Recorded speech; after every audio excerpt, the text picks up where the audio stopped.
Consumption of alcohol is injurious to the health. Likewise, usage of chemicals is injurious to the environment. రసాయనాల వాడకం ద్వారా నేల తల్లి కలుషితం అవుతుంది. ఈ కలుషితమైన ఆహారాన్ని సేవించడం ద్వారా మన ఆరోగ్యం దెబ్బతింటుంది.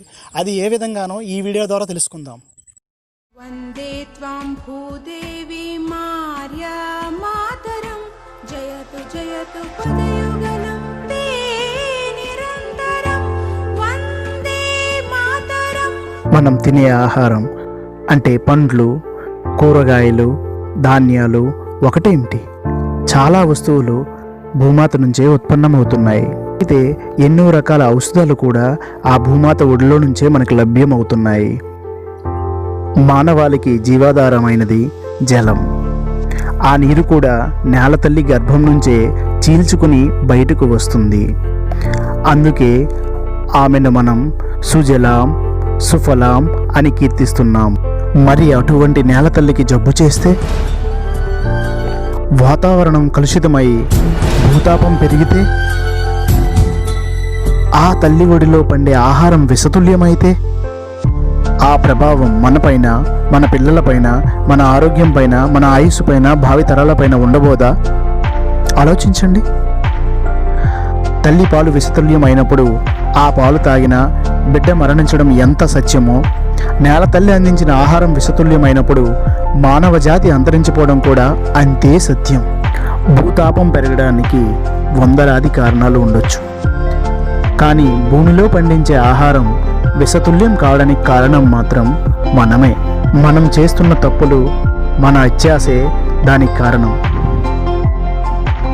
ఇవే ఎరువు తయారు చేసే ఫ్యాక్టరీలు. ఇందులో లక్షల సంఖ్యలో బ్యాక్టీరియాలు ఉంటాయి.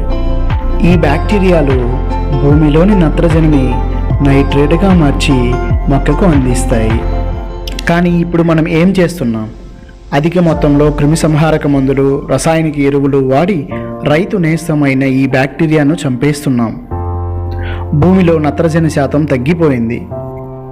అందుకే బస్తాలు బస్తాలు రసాయనిక ఎరువులు వాడినా ఫలితం మాత్రం అంతంత మాత్రంగానే ఉంది. పక్షులు రైతులకి వ్యవసాయంలో 4 రకాలుగా సహాయం చేస్తాయి. పక్షులు చేసే మొదటి సహాయం, మొక్కల ఆకులని, కాండాలను నాశనం చేసే కీటకాలను పక్షులు ఆహారంగా తినివేస్తాయి. అందువల్ల పంటలకి తెగుళ్ళు బాధ చాలా వరకు తగ్గుతుంది. పక్షులు చేసే రెండవ సహాయం, ఎండాకాలంలో కలుపు మొక్కలు, గడ్డి మొక్కలు వాటి విత్తనాలను రాలుస్తాయి. ఈ కలుపు మొక్కల విత్తనాల్ని పక్షులు ఏరుకొని తింటాయి. కాబట్టి పక్షులు తిరిగే పొలంలో కలుపు మొక్కలు తక్కువగా ఉంటాయి. పక్షులు చేసే మూడవ సహాయం, పక్షుల మూత్రంలో యూరిక్ యాసిడ్ చాలా గాఢంగా ఉంటుంది. ఇది పొలంలో పడిన వెంటనే నత్రజనిగా మారి భూసారాన్ని పెంచడమే కాక మొక్కల్లో రోగనిరోధక శక్తిని కూడా పెంచుతుంది. పక్షులు చేసే 4వ సహాయం, పక్షులు పొలంలో కలిగి తిరగడం వల్ల వాటి కాళ్ళకి, రెక్కలకి అంటుకున్న పుప్పొడి మొక్క నుంచి మొక్కకి రవాణా చేయబడుతుంది.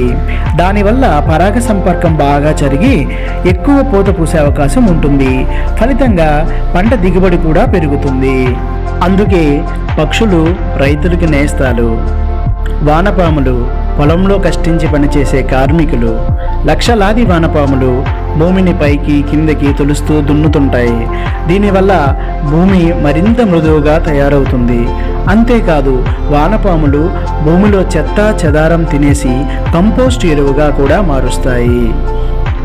ఈ విధంగా పొలాన్ని దున్నే వానపాములు, క్రిమి కీటకాలను తిని పంటలను రోగాల నుంచి రక్షించే పక్షులు, నత్రజని తయారు చేసే బ్యాక్టీరియాలు, ఇలా ఎన్నో రకాల పక్షులు రైతులకి వ్యవసాయ రంగంలో ఎంతగానో ఉపయోగపడుతున్నాయి. కానీ ఇప్పుడు పరిస్థితి ఏంటి?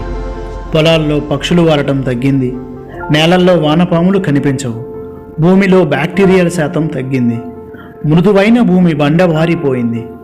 ఇప్పుడు రైతు నేస్తాలన్నీ రైతుకి దూరం అయ్యాయి. పొలంలో రైతు ఒంటరిగా మిగిలాడు. ఈ దుస్థితికి కారణం తెలుసుకోమని నేల తల్లి మూగగా రోధిస్తున్నది. క్రిమికీటకాలను చంపాలనే లక్ష్యంతో రైతులు రసాయనాలను చల్లుతారు. కానీ చల్లిన మందులు ఆ ఒక్క పని మాత్రమే చేసి ఊరుకోవు. దాని ప్రభావం చాలా రకాలుగా కీడు చేస్తుంది. అది ఏ విధంగా తెలుసా? చల్లిన మందులో కొంత భాగం భూమిలోని భూగర్భ జలాల్లోకి చేరి నీటిని విషతుల్యం చేస్తున్నాయి. ఆ నీటినే మనం రోజు తాగి రోగాల బారిన పడుతున్నాం. పంటలకి మందు చల్లేటప్పుడు చాలా భాగం గాలిలోనే కలుస్తుంది. మన రైతు రసాయనాలతో నిండిన ఆ గాలిని పగలంతా పీల్చుకుంటూనే ఉన్నాడు. దానివల్ల కళ్ళు తిరగడం, కంటి చూపు మందగించడం, కోమాలోకి వెళ్ళడం, కొన్నిసార్లు అయితే ప్రాణాలు సైతం పోయే ప్రమాదం కూడా ఉన్నాయి. రైతన్నలారా కదలి రండి, పురుగుల మందుల వ్యవసాయానికి వీడ్కోలు చెబుదాం. ప్రకృతి వ్యవసాయం చేద్దామని అమ్మ పాదాల దగ్గర ప్రమాణం చేద్దాం. ప్రకృతి వ్యవసాయం ఒక ఉద్యమంగా సాగిద్దాం. నేల తల్లిని కాపాడుకుందాం, మానవాళిని కాపాడుకుందాం. సుజలాం సుఫలాం అంటూ భూదేవిని కీర్తిద్దాం. జై నేల తల్లి. ఈ విధంగా నేల తల్లి కలుషితమైపోతుంది. అందువల్ల రసాయనాల వాడకాలు తగ్గించి ప్రకృతి వ్యవసాయ పద్ధతులను పాటించాలి. ఆ పద్ధతులు ఏమిటో నెక్స్ట్ వీడియోలో మనం తెలుసుకుందాం.